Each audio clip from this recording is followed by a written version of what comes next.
We look in the mirror and see the years, but what we feel is a quiet fading of the fire within, a loss of vitality. But this is not an ending, it is a signal to return to yourself. What I will share is not a trick, but a timeless key. Do not miss the final principle, for it is the one that changes everything. Deeper current. It is a common experience, especially as the body carries more years, to feel a certain slowing down, a lack of responsiveness. We often see this as a purely physical problem, a mechanical failure located in one specific area of the body. We are told it is a matter of plumbing, of pipes that have become clogged. So we seek a mechanical solution, a pill or a potion designed to force a result, to blast open the channels. But this approach, it misses the fundamental truth of our existence.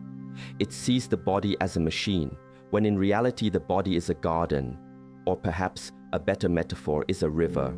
Your vitality, your energy, your circulation, this is the water flowing through the riverbed of your being.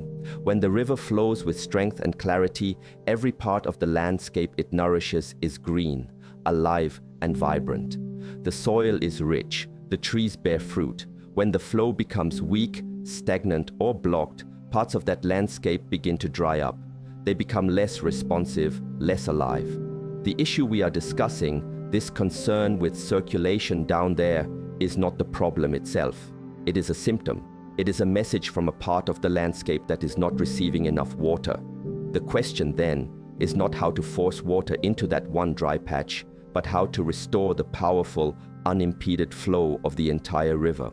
This requires a shift in mindset from one of fixing a broken part to one of nurturing the entire system. The blockages in our river are rarely just physical. In our modern world, we accumulate so much sediment, so much debris. This debris is not just from the food we eat, but from the stress we carry, the anxieties we harbor, the endless noise of information that floods our minds. Each worry, each moment of frustration, each hour spent disconnected from our physical selves, it is like dropping another handful of sand into the river. Over decades, this sand builds up. It creates dams, it diverts the flow, it makes the current sluggish. For a man over 60, you have navigated this river for a long time. You have weathered many storms, and it is natural that some sediment has collected, but the river is not dead. The source of the water, your intrinsic life force, your chi, is still present. It is always there. The task is not to create a new river, but to gently and consistently clear the obstructions from the one you have. This requires patience. It requires attention. It requires that you stop looking at the one dry patch of land and start paying attention to the entire river, from its source in your mind and your breath, all the way to its furthest reaches. This is the beginning of true mastery over your own vitality. It is about understanding the connection between the subtle and the gross, the mind and the body, the energy and the form. When you begin to work on this level, the physical changes you desire are not forced. They are a natural consequence of a system returning to harmony. We must understand that the body has its own wisdom. It is constantly communicating with us, but we have often forgotten how to listen. This particular issue of circulation is a very loud, very clear message. It is the body saying, I am not receiving what I need. The connection is weak. Our response should not be one of frustration or shame. These emotions are just more sediment, more sand for the river. They cloud the water and create more blockages.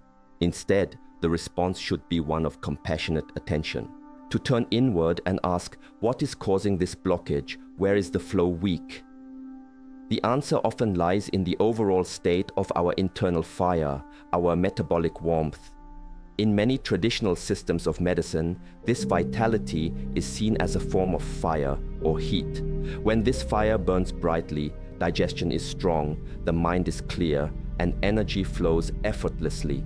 As we age, or when we are under chronic stress, this internal fire can dwindle. It becomes like embers instead of a steady flame. The extremities of the body, the furthest points from the central fire, are the first to feel the lack of warmth. This is why you might experience cold hands and feet, and it is precisely why circulation to other extremities can be compromised. So, the goal becomes very clear. We must tend to the central fire. We must provide it with the right fuel and the right conditions to burn brightly and consistently, so its warmth can reach every part of the body, leaving no area cold or unattended. This is not a quick fix. It is a fundamental shift in how we care for our internal environment. The beauty of this approach is its simplicity. It does not require expensive equipment or complicated formulas. It requires your awareness and your intention. It begins with the understanding that every single thing you do can either add to the sediment in your river or help to clear it away. The way you breathe, the way you hold your body, the thoughts you entertain, and of course, the things you consume. But even with consumption, it is not just what you eat, but how and why you eat it. Are you eating to distract yourself, to numb a feeling, or are you eating with the conscious intention of providing your body with warmth, with energy, with the building blocks of vitality? This distinction is everything. A man who eats the most perfect healthy meal while stressed, angry, or distracted will not receive its full benefit. His body is in a state of contraction, of defense. The riverbanks are tight and the flow is restricted. He is adding stress sediment to his river. But a man who consumes a simple, warming meal with full presence and gratitude, his body is in a state of openness, of reception. He is telling his entire system, it is safe, receive this nourishment, use it to heal and restore. This signal, sent consistently over time, is what teaches the body to relax the riverbanks and let the water flow freely. The physical symptom you are trying to address is a reflection of your internal state. To change the reflection, you must first change the object. You must change the internal state from one of stress and contraction to one of warmth, openness, and flow. This is the ground upon which we will build our practice. Morning practice. The morning is a time of immense potential. It is the moment the world is reborn, and in a smaller way, so are you. How you begin your day sets the energetic tone for everything that follows. For many, the morning is a frantic rush. The alarm clock is a shock to the system, a jolt of artificial urgency. The mind immediately fills with the tasks of the day, with worries, with the digital noise of emails and news. This is like starting your day by immediately throwing handfuls of sand into your river. You are creating blockages before you have even had a chance to establish a clear flow. The body responds to this mental state with a cascade of stress hormones. It tightens, it prepares for battle. In this state of contraction, circulation is naturally compromised. The body is not concerned with nourishing its extremities, it is concerned with survival.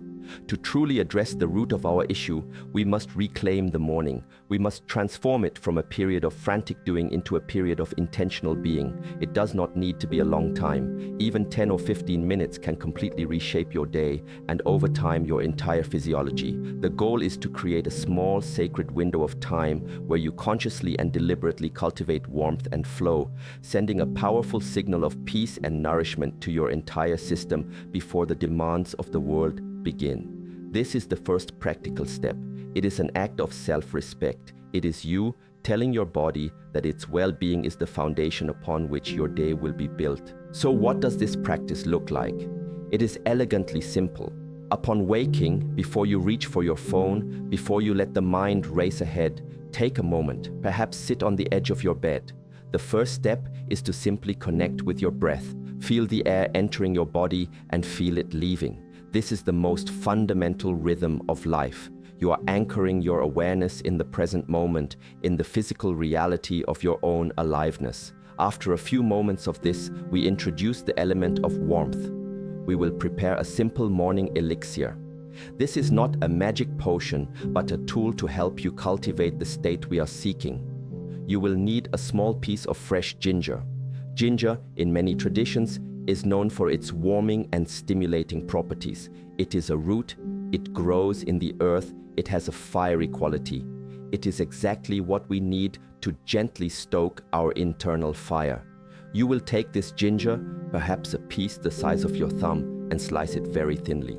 The act of slicing it is part of the practice. Do it with your full attention. Observe the color, the texture, the sharp, clean aroma that it releases. You are not just preparing food, you are engaging in a mindful ritual. You are preparing a gift for your body. Place these thin slices of ginger into a mug. You are not adding anything else yet, just the ginger and your full, quiet attention. This is the preparation. It is the gathering of your tools. It is a quiet statement of intent for the day. Now you will boil some water. As the water is heating, stay present with the process. Listen to the sound it makes as it begins to simmer. Feel the steam. We are so often disconnected from these simple, elemental processes. Reconnecting with them is part of reconnecting with ourselves. Once the water has boiled, you will pour it over the slices of ginger in your mug. Watch as the water swirls, as it begins to take on a pale golden hue from the ginger.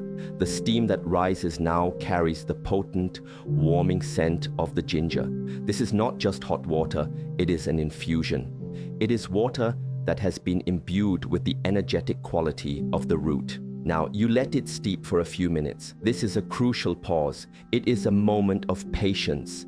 In our rush to get results world, we want everything instantly. But nature has its own pace. Allowing the ginger to infuse the water is an exercise in aligning yourself with this natural pace. During these few minutes, you do not check your phone. You do not plan your day. You simply sit. You can hold the warm mug in your hands. Feel the heat seeping into your palms. This is a direct physical transmission of warmth.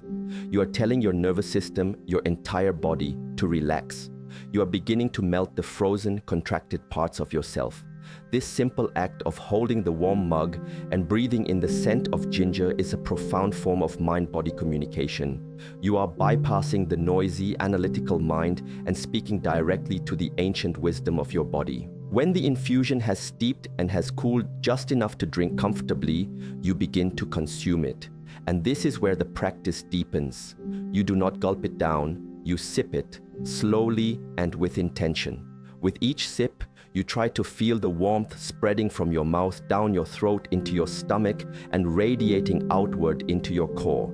You are visualizing this warmth, this energy, this liquid light spreading through your entire system. Imagine it as the clean, warm water of a spring melt flowing into your river, gently dissolving the sediment and the blockages.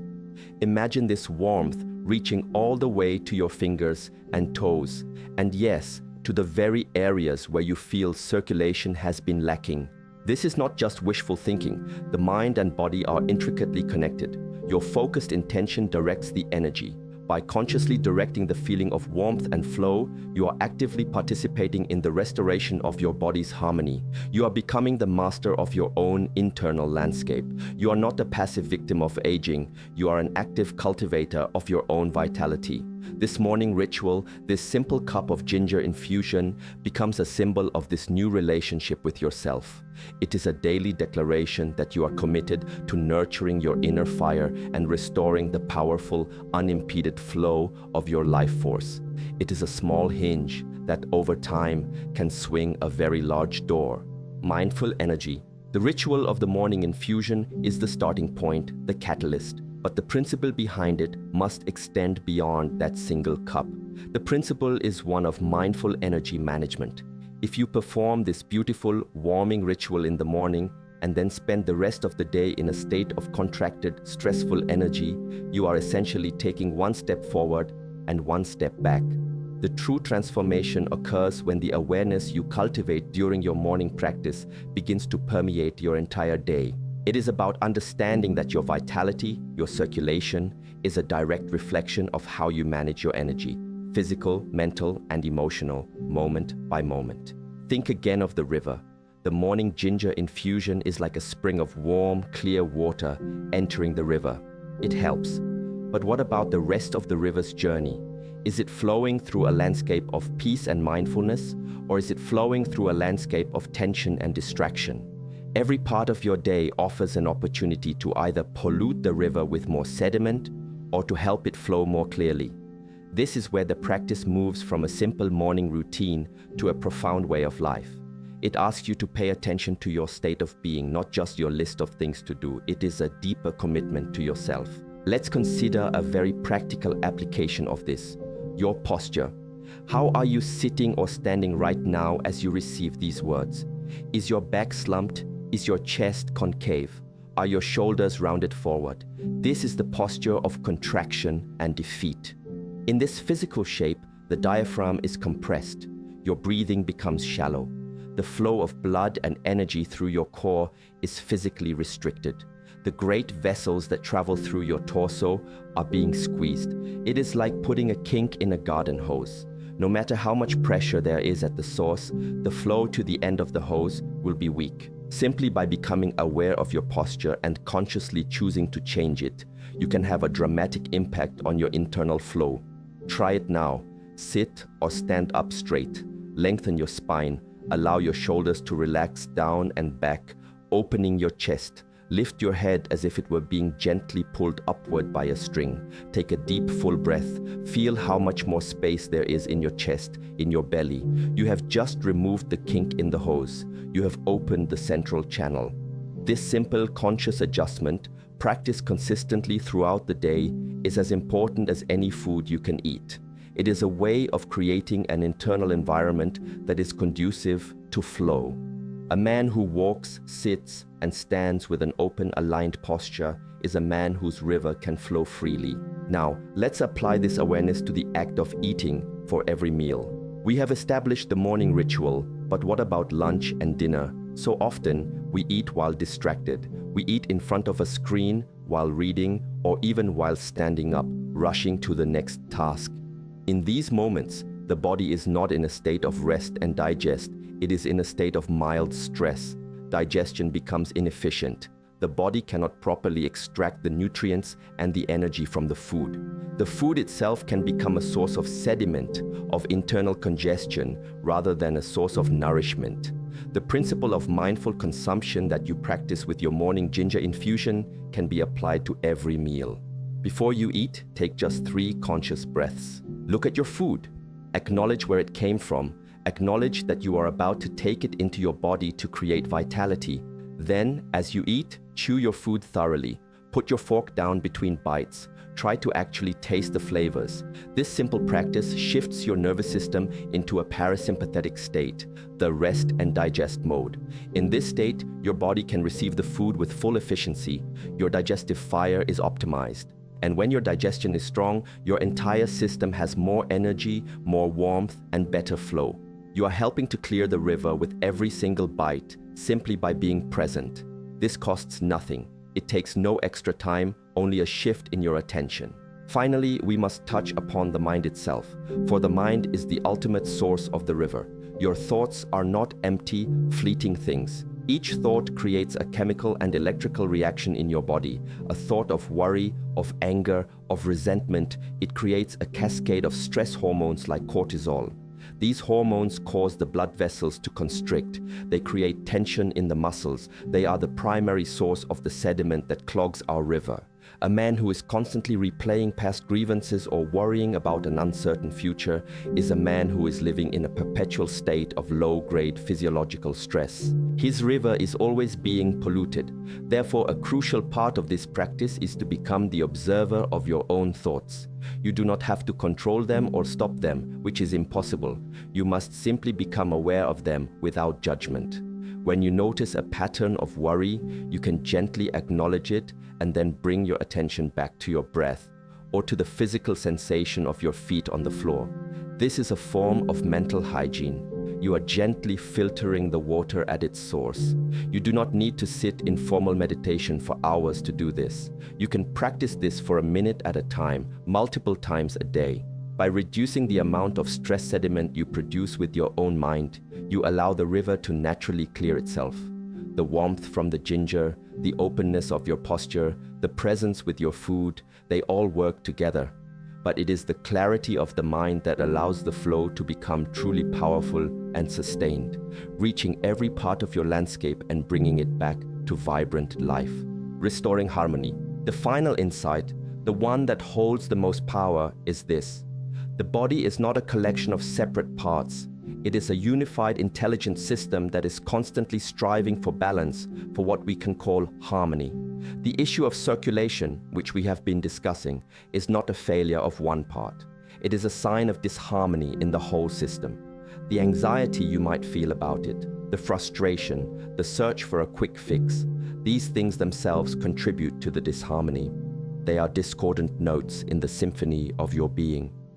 The practice we have explored, the warming morning infusion, the mindful consumption, the postural awareness, the observation of the mind, is not about targeting one symptom. It is about restoring harmony to the entire system. It is about learning to play your instrument with skill and care once again. The ginger does not fix circulation. The ginger and the ritual surrounding it sends a signal of warmth and attention to the body. It is a note of harmony. The conscious posture sends a signal of openness and strength. It is another note of harmony. The mindful eating sends a signal of nourishment and gratitude. It is a beautiful, resonant chord. When you begin to introduce these harmonious notes consistently, the body, in its innate wisdom, responds. It begins to tune itself. The nervous system calms down. The stress hormones recede. The blood vessels relax. The internal fire burns more brightly. The river begins to flow cleanly and strongly again. The physical result you seek, the improved circulation down there, is not the goal. It is the proof. It is the confirmation that harmony is being restored. It becomes a barometer for your overall state of being. When you notice improvement, it is a sign that your practice is working, that your connection with yourself is deepening. This shift in perspective is liberating. It frees you from the anxiety of fixing a problem and empowers you with the purpose of cultivating vitality. You are no longer at war with your body, trying to force it to obey. You are in partnership with it, working together to create an environment of health, warmth, and flow. This changes everything. It removes the shame and replaces it with a quiet dignity. It replaces the frantic search for external solutions with a peaceful commitment to internal practice. You realize that you have had the power all along. It was never in a pill or a supplement. It was in your attention, your intention, and your ability to listen to the subtle language of your own body. This path is not about becoming a younger man. It is about becoming a wiser one. It is about inhabiting the years you have with a deeper sense of presence, power, and grace. It is about understanding that true vitality is not just a physical function. It is the radiant expression of a system in perfect harmony with itself. This is a journey of self-mastery. It is not always easy. The habits of a lifetime are strong. The world will constantly try to pull you back into a state of distraction and stress. There will be days when you forget, when you fall back into old patterns. This is part of the process. On those days, there is no need for self-criticism. That is just more sediment for the river. You simply acknowledge it, and the next morning you begin again. You prepare your ginger. You sip your infusion. You reconnect with your intention. Each morning is a new opportunity to choose harmony over discord, to choose flow over stagnation. This gentle, persistent, compassionate effort is what creates lasting change. It is how you slowly, carefully, and lovingly dredge the river of your own being, allowing your innate life force to flow as it was always meant to, powerfully, warmly, and to every corner of your inner landscape.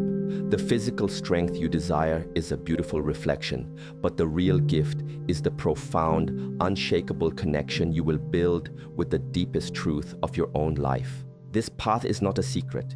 It is a timeless wisdom that has been known for centuries, simply expressed in a new way. It is the recognition that we are not machines, but living, breathing, energetic beings. Your body wants to be healthy. It wants to be vibrant. It is always working in your favor. Your task is to simply stop putting obstacles in its way and to start providing it with the conditions it needs to thrive. The warmth of the ginger, the openness of your posture, the presence in your mind. These are the conditions. The rest is simply allowing the innate wisdom of your body to do its healing work. The vitality you seek is not something you have to find outside of yourself. It is something you uncover within. It has been there all along, waiting patiently under the sediment of a lifetime. The practice is the act of respectfully clearing that sediment away and allowing your own light, your own fire, your own powerful current to flow once more. I'm 67, and I've been trying every supplement under the sun with very little change. I started this simple ginger water practice a month ago after watching this. The biggest change wasn't even physical at first. It was my mind. I started my days calm instead of anxious. Then slowly I started feeling warmer. My hands and feet weren't like ice anymore, and yes, things have started to work much better in that department. It's like this video says, it was never about one thing, it was about everything. Thank you for teaching an old dog a new, much wiser way.